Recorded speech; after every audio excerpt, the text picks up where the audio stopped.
철저하게 자기의 노력으로 따가시기를 바랍니다. 오늘 말씀의 제목을 같이 읽겠습니다. 시작. 오늘 이 요한복음 2장 말씀을 저희가 설 연휴 첫날인데 함께 나누고 싶습니다. 제가 보통 이제 부교육자로 있을 때는 부임하는 곳 첫 설교는 무조건 가나의 혼인잔치 설교를 어디 가든지 했습니다. 그리고 하늘마음교회에 있으면서도 한 여러 번 한 것 같아요. 새벽에도 하고 기억이 나지 않지만 제가 너무나 좋아하는 본문이고 또 깊은 하나님의 마음이 담겨있는 본문입니다. 보통 예수님께서 기적을 일으키실 때 보면 요한복음 2장은 이 가나의 혼인잔치의 기적은 요한복음에는 제일 처음 나오는 기적이에요. 그런데 다른 마태복음, 마가복음, 누가복음에 처음 나오는 기적과는 다른 기적이죠. 여러분, 마태복음에 처음 나오는 기적이 무엇인지 혹시 기억나십니까? 8장에 보면 나병 환자를 고치세요. 8장에서.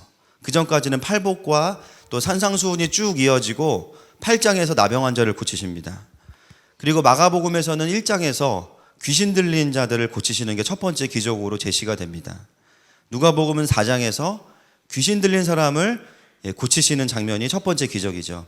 그런데 요한복음은 너무나 달라요. 의미순이기 때문에 그렇습니다. 그래서 우리가 마태마가 누가복음은 공관복음이라 그래서 같이 연구하고 요한복음은 의미를 중심으로 연구를 하는데 요한복음에 요한이 첫 번째로 기록하고 있는 기적이 뭐냐면 결혼잔치에서 술을 만드신 기적이죠. 저는 첫 번째로는 요한이 좀 눈치가 없다 그런 생각이 들었습니다. 왜냐하면 이 기적을 행하신 거를 마태는 몰랐을까요? 알았죠. 마가는 몰랐을까요? 알았습니다. 누가도 알았을 거예요. 그런데 왜 기록을 안 했을까요? 따라합시다. 은혜가 안 된다. 시작. 아니 무슨 하나님이 술을 만들어요. 여러분 생각해 보세요. 오늘은 물도 안 주셨어. 제가 물이 없으니까 갑자기 왔다가 이슬을 하나 만들어 놓고 설교를 하면서 먹으면 여러분 은혜가 되시겠습니까? 은혜가 안 돼요. 예수님이 어떻게 일으키신 첫 번째 기적이 술을 만든 기적이냐. 이거는 은혜가 안 되고 덕이 안 되니까 기록을 안 한 거죠. 그런데 우리 또 사도 요한 형님은 약간 이 센스가 없으시고 자기 안에 좀 갇혀 계시기 때문에 너무 그게 인상 깊었던 거야. 그래서 술을 만든 기적을 제일 먼저 기록을 하셨습니다. 그런데 여러분 우리 하나님은 전능하신 하나님이십니다. 할렐루야. 주님은 그걸 또 사용하시는 거예요. 요한이 왜 그것을 인상 깊게 봤고 술을 만든 기적이 왜 요한복음에서 중요한 첫 번째 기적인가? 바로 거기에 하나님의 숨은 마음이 있습니다. 오늘 본문의 시작은 어떻게 시작이 되냐면요. 1절에 보시면 1절 말씀 같이 한번 읽겠습니다. 시작. 사흘째 되던 날 갈릴리 가나에 혼례가 있어 예수의 어머니도 거기 계시고. 사흘째 되던 날 이렇게 본문이 시작이 되죠. 여러분 사흘째 되던 날이라는 것은 1장에 있는 사건과 연결이 되어 있다는 겁니다. 1장에서 일어난 사건이 어느 정도 시간이 지나고 나서 연결되어서 가나의 혼인잔치의 기적이 일어난 거죠.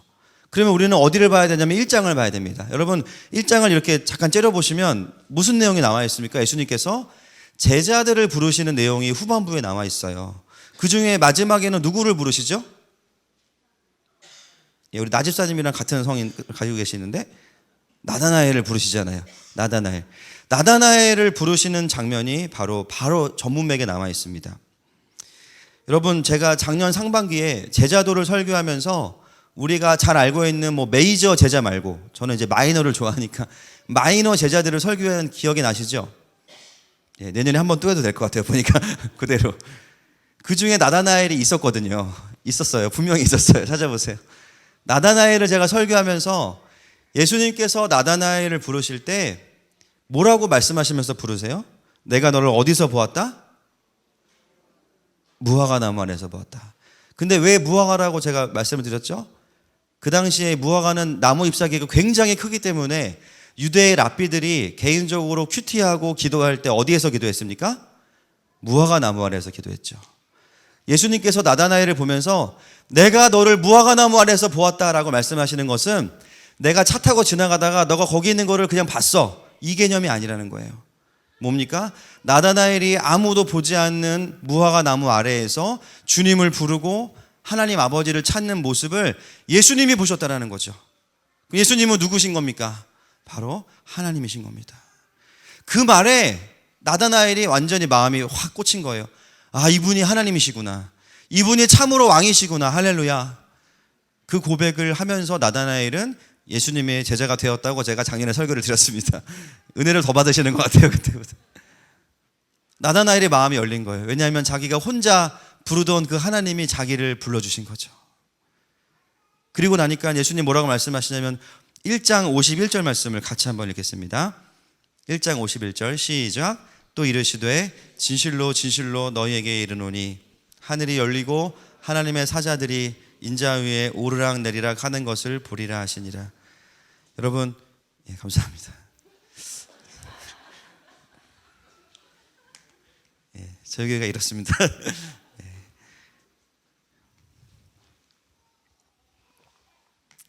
더 미안하라고 또 애기 아빠를 보내셔서 어디까지 했습니까 제가? 예, 하늘이 열리는 거. 예.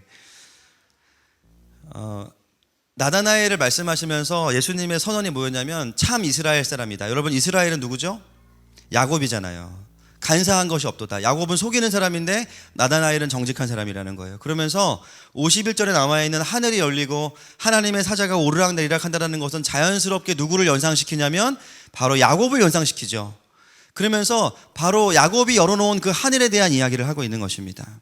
그러면서 하나님은 하늘이 열릴 것을 볼 것이다. 이것이 나다나엘아, 지금 네가 나에게 받은 은혜보다 더 큰 은혜일 것이다. 할렐루야. 그것을 말씀하신 거예요. 그리고 나서 사흘이 지난 후에 가나의 혼인잔치에 예수님께서 청함을 받아서 가시게 되었고 거기에서 기적을 일으키시는 거죠. 그러면 이 가나의 혼인잔치의 기적은 어떤 흐름 속에서 우리가 이해를 해야 되냐면 하늘이 열려있는 자들에게 어떤 일들이 일어나는가, 또 하늘이 열리는 사건은 무엇인가, 그것에 대해서 우리에게 아주 귀중한 통찰을 주고 있는 것입니다. 예, 그런 관점에서 오늘 본문을 보시면 되겠습니다. 오늘 예수님은 제자들과 함께 결혼식장에 가시죠. 가나의 혼인잔치에 가십니다. 저는 그래서 교회는 장례식장이 아니라 결혼식장이라고 생각합니다. 아멘이십니까? 너무 한국 교회가 장례식장이에요. 예수님이 십자가에서 죽으셨어. 3일밖에 안 계셨는데 십자가에. 우리 주님은 부활하셨습니다. 할렐루야. 사실 교회는요, 그래서 장례식장이 아니고 축제이고 결혼식장이어야 돼요. 예배는 무엇입니까? 그래서 축제인 거죠. 할렐루야. 예수님은 그래서 첫 번째 사역을 결혼식장에서 시작하신 거예요. 제가 수년 전에 도곡동에 있을 때, 지금은 이제 레지던트 하느라고 바쁜 우리 청년 리더들을 데리고 리더 모임을 한다고 모였다가 청함받지 않은 결혼식장에 제가 갔습니다. 맛있는 점심을 사주겠다고 이야기하고 마침 제가 아는 전도사님이 그때 거기서 결혼을 하신 거예요. 그래서 리더들을 데리고 밥 먹으러 가자고 엄청나게 비싼 밥을 제가 먹여줬죠. 사준 건 아닙니다. 제가 잘 아는 전도사님이 결혼식을 강남에서 하셨기 때문에 거기서 이제 리더 모임을 했는데 그 전도사님이 지금 저희 교회에서 찬양 인도를 하고 있어요. 할렐루야.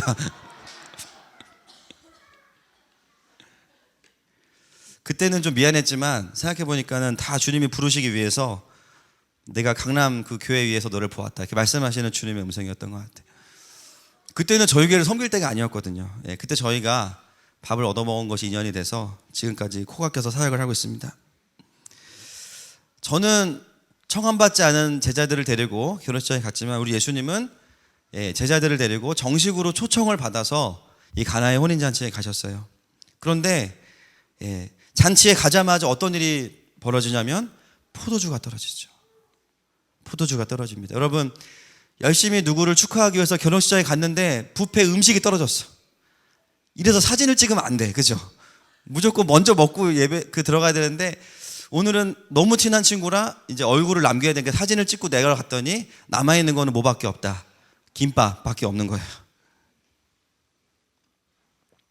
그러면 축복하는 마음도 마음이 상합니다. 여러분, 이때 이 유대 이스라엘의 결혼식은 일주일 이상을 했기 때문에 두 가지가 떨어지면 안 된다고 제가 여러 번 설교드렸어요. 첫 번째가 뭐였습니까? 음악. 두 번째가 술이에요. 음악과 술이 끊어지는 잔치는 망한 잔치입니다. 이것은 축복을 받을 수 없는 잔치이고 누가 그 책임을 져야 되냐면 오늘 본문에 등장하는 연회장, 매니저가 그 모든 책임을 지고 해고를 당해야 돼요. 그런데 아직 손님들이 한참 많이 오고 잔치가 진행이 되고 있는데 잔치가 술이 떨어졌어요. 엄청난 위기죠. 예. 여러분, 제가 이 본문을 말씀드리면서 무엇을 말씀드렸습니까? 하나님께서 우리를 기쁨의 잔치로 창조하셨습니다. 아멘이십니까? 그래서 에덴의 뜻이 뭐라 그랬죠? 기쁨이에요. 주님께서 우리를 만드실 때 우리의 목적은 야, 너 죽도록 사역해라 이것이 아니라 기쁨 가운데 살라고 우리를 창조하셨고 기쁨의 동산, 에덴의 동산 가운데 우리를 불러주셨어요. 그런데 여러분, 그 잔치가 끊어진 것이죠. 무엇 때문에 끊어졌습니까? 바로 죄 때문에 끊어졌습니다. 우리가 그 에덴을 파괴시키고 에덴 밖으로 나온 거예요. 그래서 우리의 인생에 기쁨이 없는 거죠. 뭘 해도 기쁘지 않습니다. 뭘 해도 그 기쁨이 오래가지 않아요. 여러분, 새로운 사람을 만나도 기쁨이 오래가지 않고요. 새로운 일을 해도 기쁨이 오래가지 않아요. 내가 이 남자랑 살면 평생 행복할 것이다. 결혼했어요. 말하지 않겠습니다. 그 다음. 중요한 것은 에덴이 끊어졌다라는 것이죠. 내가 새로운 취미를 가지면 내가 기쁠 거야.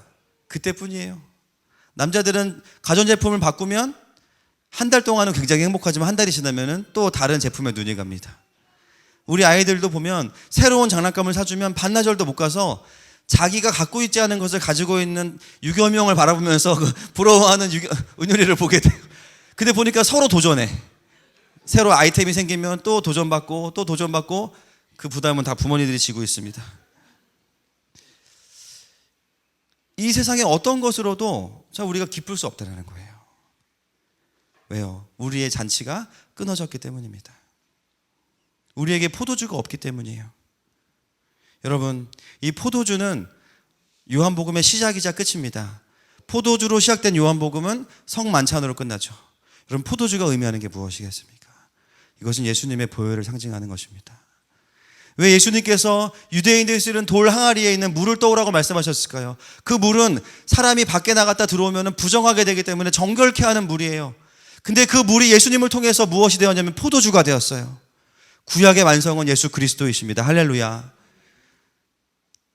그냥 물리적인 물은 사람의 손을 정결케 하지만 예수님의 보혈은 우리 안에 들어와서 우리의 속사람을 깨끗게 하는 것입니다.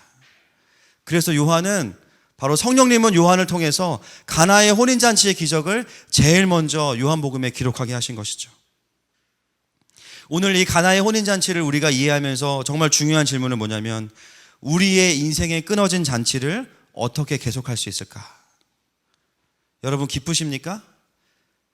여러분, 어떠세요? 행복하세요? 괜히 이렇게 물어보면 행복한 분들도 대답을 못해요. 그렇죠? 여러분, 예수님 때문에 기쁠 수 있어요. 그러나 어느 순간 우리의 인생의 잔치가 끊어질 때가 있어요. 그런데 중요한 건 뭐냐면요, 바로 그 현장 속에 누가 와 계시냐면 예수님께서 와 계십니다. 손님으로 와 계세요. 제자들과 함께 와 계시는 거죠. 하나님의 사람들과 함께 우리의 삶의 현장에 손님으로 와 계신 겁니다. 여러분, 그렇다면 우리의 그 기쁨의 회복, 끊어진 잔치의 회복은 어떻게 일어나는가? 요한복음 2장 5절 말씀을 같이 한번 읽겠습니다. 시작. 그의 어머니가 하인들에게 이르되 너에게 무슨 말씀을 하시든지 그대로 하라 하니라. 아멘. 여러분, 2장 5절 말씀은 너무나 중요한 말씀입니다. 잔치의 회복의 시작은 뭐냐면 바로 손님이신 예수님께서 주인이 되어지실 때 일어나는 것입니다. 여러분, 예수님은요, 이 잔치에 오셔서 이거 해라 저거 해라 할 수 있는 자격이 없어요. 하객으로 왔기 때문에. 그런데 마리아가 지금 어떤 것을 행하고 있냐면 손님으로 오신 예수님을 주인의 자리에 앉히는 거죠. 너희들은 예수님께서 무엇을 말씀하시든지 간에 그대로 행하라. 바로 주인의 자리, 매니저의 자리, 연회장의 자리에 예수님을 모시고 있는 것입니다. 그리고 그분의 음성이 들려지기 시작할 때 이 잔치에 반전이 일어나기 시작하는 것이죠. 사랑하는 여러분, 우리의 인생의 진정한 회복은 언제 일어날까요? 바로 예수님께서 나의 삶에 손님의 자리가 아니라 주인의 자리에 오셔서 그분의 입을 열어서 말씀하시기 시작할 때, 그때 우리의 삶에 진정한 회복은 일어나는 것입니다. 할렐루야. 예수님밖에는 없습니다. 아멘이십니까? 내가 주님께 나의 회복돼야 되는 부분을 아뢰는 것이 아니라 그분께서 입을 열어서 말씀하시기 시작하는 게 들려지기 시작할 때 우리에게 회복이 일어나는 거예요. 수많은 사람들이 그렇게 많이 교회를 다녔음에도 불구하고 아래다 보니까 예수님이 말씀하실 겨를이 없어. 회복이 없는 거죠. 나의 필요들은 알리고 나의 어려움들은 간구하지만 그러나 그분께서 입을 열어 말씀하셔야 내가 거기에 순종할 때 회복이 일어나고 킹덤이 하늘로부터 임하는 건데 이거에 대한 경험이 없는 거예요. 여러분, 누가 끊어진 잔치를 회복할 수 있습니까? 예수님께 자리를 내어드리고 그분께 집중하기 시작할 때 놀라운 역사가 일어나는 것입니다. 지금 예수님은 전혀 기적을 행할 마음이 없으세요. 그런데 그분을 주인의 자리에 막 떠민 거예요, 마리아가. 예수님은 어떻게 해요? 멋쩍으셔서 기적을 행하세요. 할렐루야. 여러분, 이건 대단한 일입니다. 기쁨의 잔치가 이어지는 거죠. 여러분, 그러면 어떤 사람들이 있는 공동체가 잔치가 이어지겠습니까? 그것이 가정이든 교회이든 회사이든 우리의 학교이든 직장이든 바로 예수님이 주인 되게 하는 사람이 그 자리에 있을 때, 할렐루야. 예수님께서 주인 되게 하시고 예수님께서 말씀하실 수 있도록 다른 사람 조용히 시킬 수 있는 사람이 있을 때 그 자리가 복된 자리인 줄로 믿습니다. 오늘 본문에 제일 먼저 그 역할을 하는 사람이 누구냐면 마리아예요. 마리아는 누구냐면 예수님의 육신의 어머니죠. 육신의 어머니인 마리아가 자신의 아들인 예수님을 그 잔치의 주인 되게 한다는 것은 놀라운 일입니다. 어떻게 그것이 가능할까요? 누가복음 2장 51절 말씀 같이 한번 읽겠습니다. 시작. 예수께서 함께 내려가사 나사렛에 이르러 순종하여 받드시더라. 그 어머니는 이 모든 말을 마음에 두니라. 여러분, 누가복음 2장은 어떤 사건을 기록하고 있습니까? 예수님께서 사춘기 시절 청소년들을 자녀로 둔 부모님들은 위로를 받으시기를 축복합니다. 우리 예수님도 가출을 한번 하셨어요. 네. 가출이 아니고 집에 안 들어가신 거죠. 같이 호적을 하기 올라왔다가 예수님의 부모님만 내려갔죠. 며칠을 가다 보니까는 큰아들이 없어졌네. 그때서야 그거를 깨닫고 길을 되짚어 오다 보니까 예수님이 어디에 계십니까? 성전에 계셨어요. 뭐 하고 계셨어요? 우리 아이들과 좀 다른 점이 이 부분입니다. 우리 아이들은 PC방에 가야 있지만 예수님은 성전에 계셨어요. 유대인 지도자들에게 성경을 풀어서 가르치고 계셨어요. 그러면서 요셉이 화가 나가지고 너 여기서 뭐 하냐 그랬더니 뭐라 그래요? 예수님이 내가 내 아버지 집에 있어야 할 것을 모르셨냐고 이야기하죠. 이것은 하나의 해프닝으로 누가가 기록하고 있는 것이 아닙니다. 바로 이 51절 말씀 때문이에요. 마리아는 그 말을 마음에 계속 두고 있었죠. 이미 예수님이 태어나실 때부터 동정녀 탄생을 하셨고 천사들이 와서 이분이 메시아인 것을 이야기했기 때문에 마리아는 충분히 자기가 자기 배로 낳았지만 이 예수 그리스도가 자기의 아들이 아니라 구원자이신 것을 알고 있었습니다. 할렐루야. 그리고 그것을 잊어버릴 때쯤 되면 저런 사건들이 일어나면서 마음속에 항상 예수님을 주님으로 모시고 있었어요. 여러분, 가나의 혼인잔치에서 마리아가 갑자기 궁여지책으로 예수님을 그 자리로 몰아간 것이 아니에요. 여러분, 마리아는 평소에도 예수님을 마음의 주님으로 모시고 있었습니다. 여러분, 어떤 사람이 예수님이 주인 되게 하고 영적인 반전을 일으킬 수 있을까요? 평소에 개인적으로 자신의 삶에서 예수님을 주님으로 모신 사람이에요. 종교적인 열정이나 종교적인 모습이 아니라 교회에 왔기 때문이 아니라 정말 자기의 삶에서 예수님을 주인으로 모시고 어디든지 동행했던 사람들은 그 자리가 하나님을 아는 사람이 아무도 없을지라도 거기서 예수님의 이야기를 할 수 있는 것이죠. 할렐루야. 마리아는 어머니로서가 아니라 예수님도 말하잖아요. 여자여. 버릇없이 엄마한테 여자여. 여자요. 거기서는 어머니와 아들 관계가 아니라 바로 창조주와 피조물의 관계인 것이죠. 마리아의 이 엄청난 믿음의 선포가 이 잔치를 이어지게 한 것입니다. 사랑하는 여러분, 우리에게 이 말씀은 굉장히 강력한 도전이 될 수밖에 없어요. 여러분, 우리는 종교인이 아니라 우리는 예수 그리스도를 진리로 믿는 사람들입니다. 그분 우리의 생명이십니다. 오직 예수 외에는 없습니다.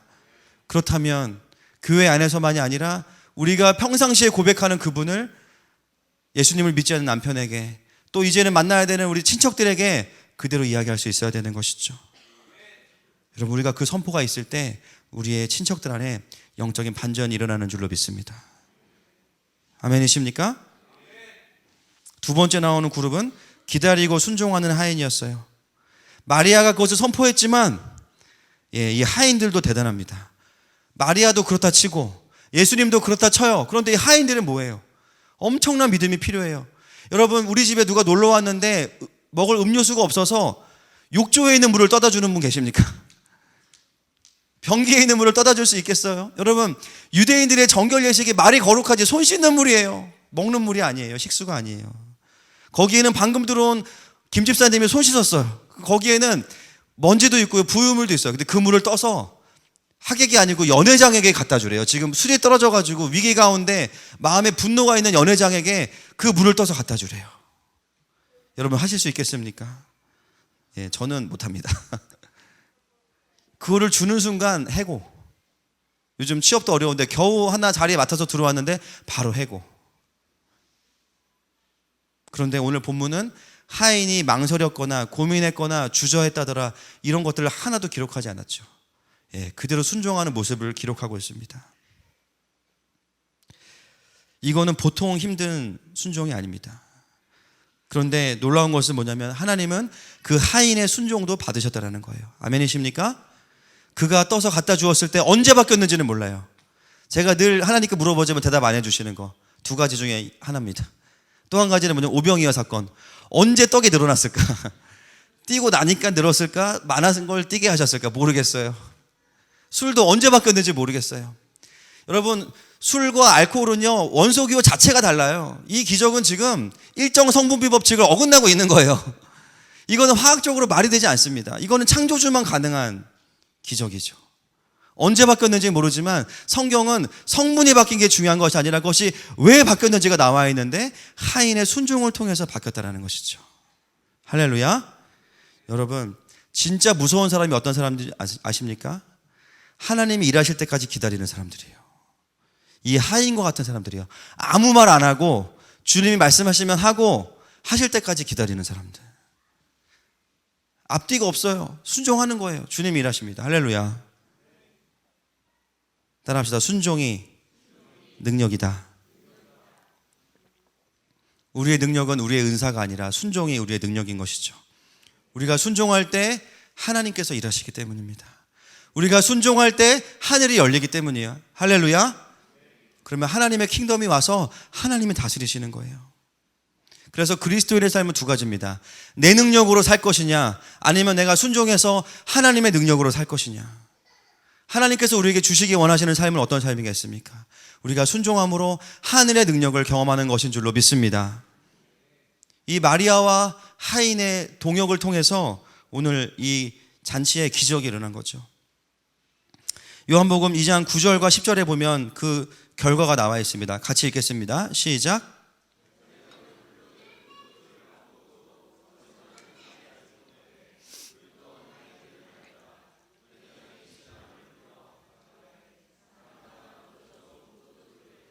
취한 후에 낮은 것을 내거늘 그대는 지금까지 좋은 포도주를 두어도다 아니라. 여러분, 제가 질문을 드리겠습니다. 원래 정신이 여러분 술을 이제 한 번도 안 드셔보셨으니까 그죠? 원래 좋은 술이 먼저 나오고 취한 다음에 이제 물탄 술이 나오는 거죠. 여러분, 이날도 잔치는 그렇게 진행이 되었을까요? 안 되었을까요? 당연히 그렇게 진행이 됐을 거예요. 그런데 지금 예수님께 순종하고 만들어진 이 포도주는 그 어떤 술보다 맛있는 술이 나온 거죠. 여러분, 이것이 우리에게 주는 통찰은 무엇이냐면 하나님께서 주시는 회복과 기쁨은 우리가 이룰 수 있는 기쁨과 회복의 수준이 아니라는 것입니다. 내가 은혜 받고 나니까 상처받기 이전 수준으로 돌아가는 게 아니에요. 하나님께서 창조하신 그 모습으로 돌아가는 것입니다. 할렐루야. 그래서 회복되고 난 사람들은요, 이전의 모습이 아니라 이전 영광보다 더 큰 영광을 경험하게 되는 거예요. 와, 내가 복음을 경험하고 하나님의 은혜를 경험하니까 내가 살아오면서 한 번도 내가 경험하지 못했던 나를 발견하기 시작하고 지금까지 내 안에 이런 모습이 있었는지도 모르는데 그런 나를 발견하기 시작하는 거예요. 여러분, 저는 어렸을 때 사람들 앞에 서는 그 공포증이 있었어요. 왜냐하면 유치원 때 노래를 시켰는데 제가 울어버렸어요. 7살 때. 그때부터는 사람들 앞에 서면요 지금처럼 이렇게 긴장을 해요. 손이 떨리고 그렇습니다. 계속. 지금도 계속 손이 떨립니다. 그런데 지나보면 맨날 설교하고 있어요. 설교를 일주일에 몇 편씩을 해요. 심지어는 막 500명 청소년들 데려다 놓고 막 설교하고. 제 안에 그런 모습이 있는지 몰랐어요. 그런데 하나님을 만나고 하나님의 은혜를 전하기 시작하면서 제 안에 있던 새로운 모습들을 발견하게 되었죠. 고등학교 때까지의 저와 주님을 만나고 난 이후에 저는 너무나 다른 사람이 되었습니다. 여러분, 하나님께서 우리에게 주시는 회복과 그 기쁨은요, 내가 이 세상에서 누릴 수 없는 것입니다. 아멘이십니까? 가장 좋은 것을 주시는 것이죠. 여러분, 그 회복이 오늘 임하기를 축복합니다. 그래서 연회장이 화가 난 거예요. 왜 저 좋은 걸 주냐? 술이 떨어진 것처럼 하더니 왜 더 좋은 포도주를 나에게 주냐? 그 이야기를 하는 거예요. 우리가 예수님을 손님의 자리가 아니라 주인의 자리에 모셔드릴 때 우리의 인생에 일어나는 가장 강력한 변화는 세상이 줄 수 없는 하나님의 포도주, 하나님의 기쁨이 우리의 삶에 임한다라는 것입니다. 어떤 문제가 해결돼서가 아니에요. 그냥 하나님의 기쁨이 임하는 것입니다. 어떤 문제가 해결된다고 한들 그 기쁨이 오지 않아요. 그것은 그냥 하나님으로부터 나에게 오는 것입니다. 할렐루야. 그것을 누리시기를 축복합니다. 어떨 때 그런 일이 일어나요? 손님이신 예수님께서 내 삶의 주인으로 오실 때. 많은 모태신앙들, 많은 청년들 평생 교회 다녔지만 왜 역사가 안 일어납니까? 예수님이 손님이니까 아무 일도 안 일어나는 거죠. 예수님이 손님으로 와 있으면 마음은 편해. 지옥 가긴 싫으니까. 근데 주인으로 오시는 건 굉장히 부담스러워. 자꾸 뭐 시킬 것 같아서. 막 목사 해야 될 것 같아. 제가 늘 말씀드리지만 목사 아무나 하는 거 아닙니다. 부르셔야 하는 거예요. 그런 부담은 절대 안 가지셔도 됩니다. 예수님을 주인의 자리에 모시는 것에 대한 이상한 부담감과 반항감이 있는 거예요. 그렇기 때문에 정말 좋은 포도주를 누리지 못하니까 저질 포도주를 마시면서 인생을 이도저도 아니게 살아가는 거죠. 너무나 안타깝습니다. 여러분, 제가 이 설교를 자주 하는 이유는 이것이 한 번만 우리에게 필요한 것이 아니기 때문이에요. 우리는 매일매일 주님께서 주시는 포도주를 받아야 살 수가 있습니다. 아멘이십니까? 제가 최근에 지난주에 좀 아팠습니다. 웬만하면 장염 이런 건 잘 안 걸리는데 요즘에 유행이었나 봐요. 그래서 저희 온 식구가 장염에 걸렸고 저희 아내만 이제 멘탈 갑입니다. 엄마는 아프면 안 된다. 그래서 장염을 이겨. 그냥 약도 안 먹고 밥을 먹어요. 와, 깜짝 놀랐습니다. 진짜. 저는 이제 연약하니까 쓰러져서 뭐 살이 안 빠졌어요. 왜냐하면 회복되고 또 먹어가지고 바로 회복을 했습니다. 장염이 오면서 이게 몸만 아픈 게 아니라 마음도 좀 어려웠어요. 모르겠어요. 뭐 어떤 목사님들은 다임 목회하거나 개척한 지 3년 되면 반드시 침체가 온다, 막 이런 이상한 징크스를 믿는 분들이 있어요. 근데 제가 이번 주를 지내면서 그런 비슷한 경험을 좀 했습니다. 교회는 날이 갈수록 사람이 늘고 부흥되고 막 여러 가지로 너무 좋아요. 교육자들도 이제 많고 장로님들도 계시고 권사님들도 계시고 빵빵한 리더들이 막 질비합니다. 그런데 뭔가 모르게 제 마음 안에 여전히 교회 안에 잘 되고 있는 게 너무 많은데 안 되고 있는 게 더 많이 보이는 거예요. 물론 봐야 되지만 정말로 해결해야 될 많은 것들, 행복한 성도도 있지만 어려운 성도들이 더 많이 들어와. 마음이 어려운 거예요. 해결할 수 있는 거 하나도 없으면서 제가. 그러면서 제 마음에 침체가 왔어요. 권태감이 온 거예요. 죄송합니다. 뭐 설교하기 싫다, 막 그런 마음이 왔었어요. 사역하기 싫고 막 쉬고 싶다, 막 이런 마음이 아프면서 왔어요. 20시간씩 막 자고 장염 걸려가지고 몸이 안 따르니까. 그러면서 스스로는 지금은 사실은 제가 이럴 수 있는 때가 아닌데 지금은 더 열심히 해야 되는데 마음에 막 침체된 마음이 오는 거예요. 마음이 어렵습니다. 조금 더 교회를 세워야 되는데 마음이 어려운 거예요. 취미생활을 내가 안 해서 그런가? 그럼 뭘 해야 되지? 며칠 더 쉬어야 되나? 만약에 이게 그 3년마다 오는 그 침체라면은 이거는 큰일이다. 한두 달은 쉬어야 되는데 어떡하나? 그러면 제 마음에 기쁨이 사라진 거예요. 뭔가 모를 공허함이 생긴 거예요. 분명히 나름 교회가 부흥된다는 좋은 포도주를 먹고 있는데 계속 허전한 거예요. 뭔가 사역은 하는데 껍데기만 있는 것 같은 거예요. 갑자기 내가 왜 목회를 해야 되지? 내가 왜 사역을 해야 되지? 막 혼란스럽게 시작했습니다.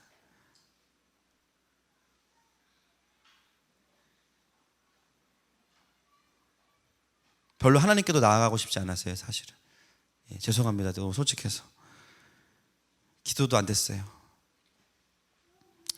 그냥 모양실에 앉아 있는데 하나님 저한테 알아요? 항상 이렇게 말씀, 제가 그런 상황에서 어떻게 말씀, 이렇게 앞으로 안 오시고 옆으로 오세요. 옆으로 오셔서 딱 한마디 던지시더라고요. 너 나 사랑하냐? 너 나 사랑하니?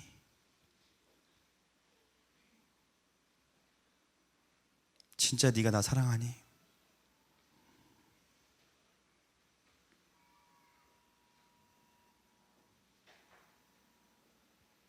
근데 제가 사역은 하기 싫은데 어떤 마음이 올라오냐면, 네, 주님 사랑합니다.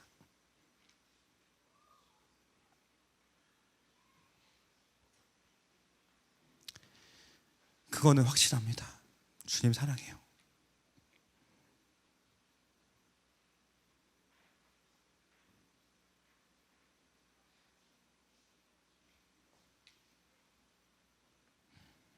(30분) 동안 울었습니다. 그냥 주님 사랑합니다. 그것 때문에 여기까지 왔잖아요. 힘들어요. 주님 계속 물어보시는 거예요. 나 사랑하냐?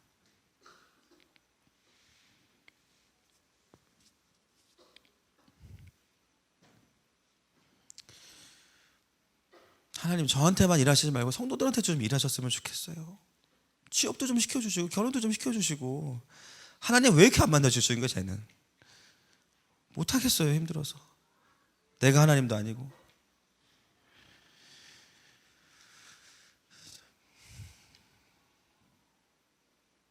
그리고 30분 딱 지나니까 하나님 뭐라고 말씀하시냐면, 내가 이 양들을 사랑한다, 이렇게 말씀하시더라고요.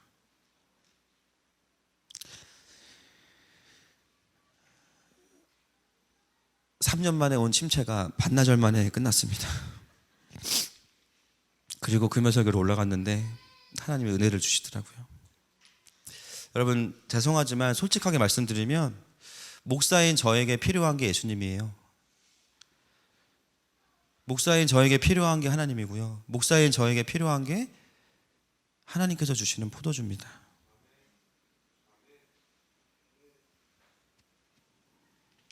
오랜만에 찾아온 침체를 충분히 누리지를 못했습니다.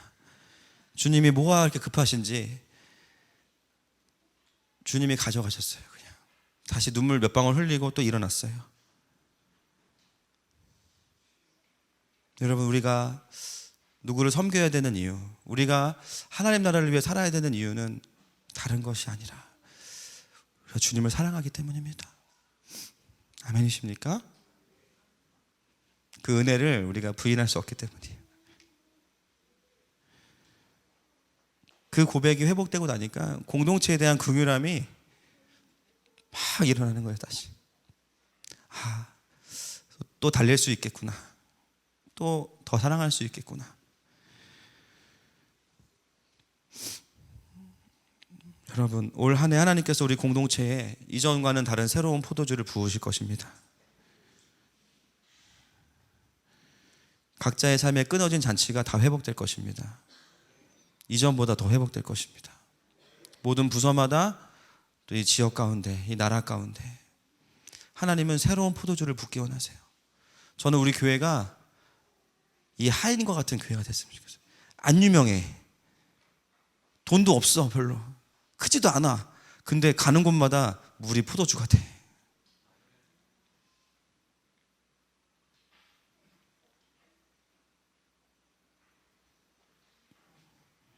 그러기 위해서 우리가 먼저 우리 안에 있는 물이 포도주가 돼야 되죠. 할렐루야. 오늘이 설날 첫 설교지만 그 의식 안 했어요, 일부러. 더 강력하게 주님이 은혜 주실 줄로 믿습니다. 여러분, 이제 예배 마치면 친척들 만나러 갈 텐데 가짜 포도주에 속지 마시기를 축복합니다. 만나면 무슨 얘기예요? 재테크. 돈이 번 사람은 자랑하고 돈이 없는 사람은 눌리고, 그거 끝나면 자식 자랑. 자랑할 만한 자식은 자랑해서 또 교만해지고, 자식 자랑할 게 없으면 또 눌려. 나는 잘 못하나 보다. 그거 계속 하는 거예요. 기름진 음식 먹고 계속. 여러분, 잘 되고 못 되고의 문제가 아니라, 여러분, 자랑하고 자랑하지 못하고의 문제가 아니에요. 여러분 그들 안에 진짜 포도주가 없다니까요. 아멘이십니까? 사실은 잔치가 끊어져 있어요. 예수가 없으면. 그런데 그걸 어떻게든 커버하려고 값싼 그 포도주를 막 가져오는 거예요. 막 이런 거 저런 거 막.